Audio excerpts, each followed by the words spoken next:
Mi nombre es Román, aunque también puedes llamarme Pedro, Ortega, Ramón, o tantos nombres como los que están representados en este monumento que los hijos de Orgaz han levantado en memoria de nuestro oficio. Somos los últimos caleros de Orgaz, un pueblo que ha tenido una larga tradición en la elaboración artesanal de la cal, debido a que al sur de la población aparecen costras de calizas que nos han permitido la obtención de cal a lo largo de los tiempos. Hasta hace 20 o 30 años, Orgaz era un pueblo de caleros, donde medio centenar largo de orgaceños nos afanábamos diariamente en arrancar a la tierra la piedra caliza con la que armar un horno de arquitectura prodigiosa. El fuego purificador se encargaba de convertirla en un elemento imprescindible en la vida cotidiana del hombre durante miles de años. La cal, nuestra cal, un producto que lo mismo subía a las más altas torres que bajaba a las casas más humildes. La Catedral de Toledo luce en su estructura bloques de granito extraídos de las canteras de Orgaz. Menos visible, la cal de Orgaz afianza la gran mole arquitectónica como elemento fundamental de la argamasa junto con la arena y el agua. También a las paredes de las cuadras, corrales, fachadas y hasta a las alcobas llegaba la bendición de la cal, al tiempo que embellecía, desinfectaba y reforzaba las construcciones. El uso doméstico de la cal era generalizado. A los caleros ya solo nos queda nuestra experiencia y nuestra técnica para la fabricación de una cal que ya no elaboramos, pues la industrialización hace años que puso en jaque a nuestro oficio. No pudimos competir con los hornos industriales y el cemento fue la puntilla definitiva para la cal artesanal. Para cocer o quemar la cal, como decimos por aquí, necesitamos, como puedes imaginar, un horno. Antes de construirlo, tenemos en cuenta una serie de factores que van a determinar su ubicación: buen acceso, relativa cercanía al pueblo y un terreno que contenga materia prima. Si se cumplen estas condiciones, aunque no necesariamente, ya tenemos nuestra calera. El horno lo construimos en profundidad, como un pozo. Excavamos un hoyo o barranco en el suelo, donde irá ubicada la cámara de cocción y el vestíbulo o servidor, al que se accede por una pequeña rampa. En el servidor se ubica la boca de alimentación del horno, que consiste en una especie de puerta adintelada con losas de granito. El perímetro interior de la cámara de cocción lo revestimos con ladrillos, rematándolo en su parte superior con un círculo de bloques de granito que forman el pretil. Luego construimos el pollal o pollete, que divide el lugar destinado a la combustión propiamente dicha o calderuela del destinado para la colocación del caliche para su cocción. Una vez construido el horno, abrimos el sacaizo, una pequeñísima cantera, por compararlo con algo conocido, de donde extraemos la piedra caliza picando con el garrallo, el pico del calero. Si el sacaizo está cercano al horno, vamos clasificando la piedra por tamaños y la colocamos en lo que conocemos como hileras. 4 tipos de piedra distinguimos en virtud de su tamaño. De menor a mayor las conocemos como gordo, que es la piedra más pequeña y menuda, algo mayor que el tamaño de una nuez. A continuación están los regulares, que tienen el tamaño aproximado de un puño. Luego los trasquilones, del tamaño de una cuarta o un palmo. Y por fin las armaeras, que son las de mayor tamaño y las que van a servir de base para armar el horno, es decir, para su construcción básica, operación que también conocemos como hornar. ¿Qué riqueza de matices tiene el argot del calero? A las piedras más pequeñas las llamamos gordos. También debemos aprovisionarnos del material combustible necesario para la quema del horno. Antes aprovechábamos el ramón o ramas de olivo, jaras, enebros, gavillas de sarmiento. Últimamente hemos pasado a utilizar la hojuela, proveniente de la molienda de la aceituna. De la hojuela obtenemos, al final del proceso de cocción, un subproducto al que conocemos como herrá y que vendíamos para su utilización en los braseros de picón. La herrá calienta tanto o más que el picón y encima no produce tufo. Con el horno limpio comenzamos colocando las armaeras en el pollal, trabándolas en seco alrededor de todo el horno e inclinándolas hacia un lado. La siguiente hilada se coloca de la misma forma, pero con la inclinación cambiada. Esta técnica es la que conocemos con el nombre de echar los rehores.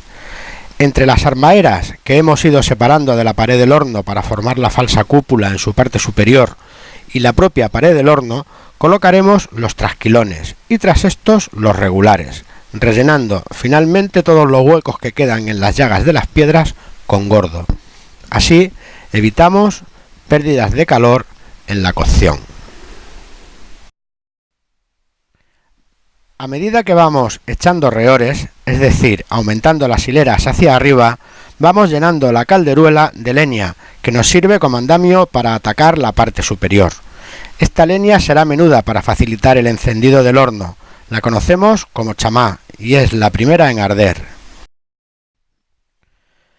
Cuando ya no se puede seguir colocando armaeras desde el interior, salimos del horno y seguimos echando rehores desde el exterior, donde continuaremos estrechando la abertura del horno hasta cerrarlo por completo en falsa cúpula.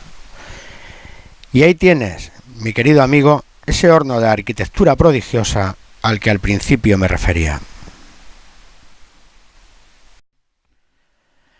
Antes de dar fuego al horno, solo nos queda preparar el bardo, que es una estructura efímera que colocamos a modo de parapeto alrededor del horno, para evitar que los vientos incidan directamente sobre él y puedan favorecer una cocción incorrecta de la piedra caliza.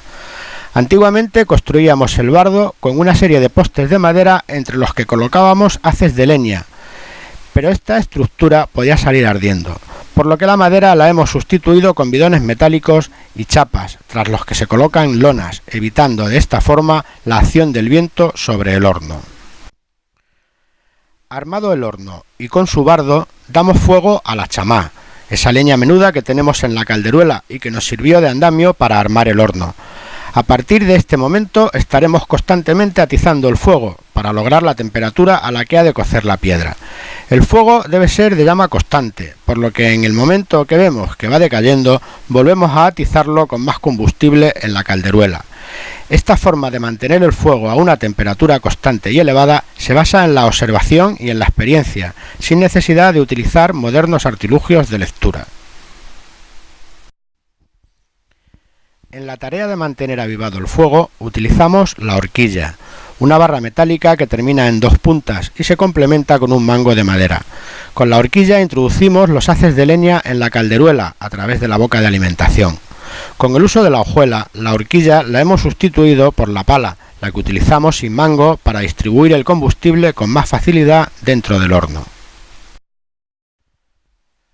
Durante la cocción del horno es necesario, de vez en cuando, remover las brasas o incluso sacar parte de ellas.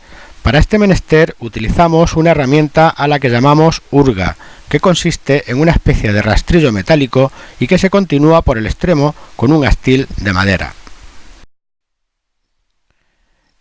El proceso de cocción dura entre 12 y 24 horas, dependiendo de múltiples factores, como la cantidad de caliza a quemar, la humedad ambiental y de la piedra, el material combustible empleado y un largo etcétera. Son varios los indicios que nos muestran que se ha finalizado la cocción, todos ellos basados igualmente en la observación y la experiencia. Pero el más significativo es el aspecto que presentan las piedras cocidas en la calderuela. Al finalizar la cocción, la piedra da la sensación visual de dilatación, de tal modo que las rendijas existentes entre las piedras parece que se juntan hasta hacer desaparecer los huecos. Ahora solo queda esperar entre 12 y 24 horas para que el horno se enfríe y podamos desmontarlo para extraer la cal viva. El proceso de vaciado lo hacemos en sentido inverso al de construcción, es decir, lo último que hemos puesto en el horno será lo primero en retirarse, por lo que vamos desmontándolo desde arriba hacia abajo y desde el centro hacia las paredes. En esta tarea utilizamos azadas y esportillas.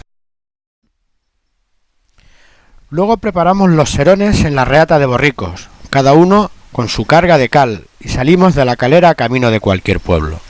En este momento los caleros nos hacemos vendedores ambulantes y cantamos de pueblo en pueblo y de calle en calle las bondades de la cal de Orgaz, nuestra cal.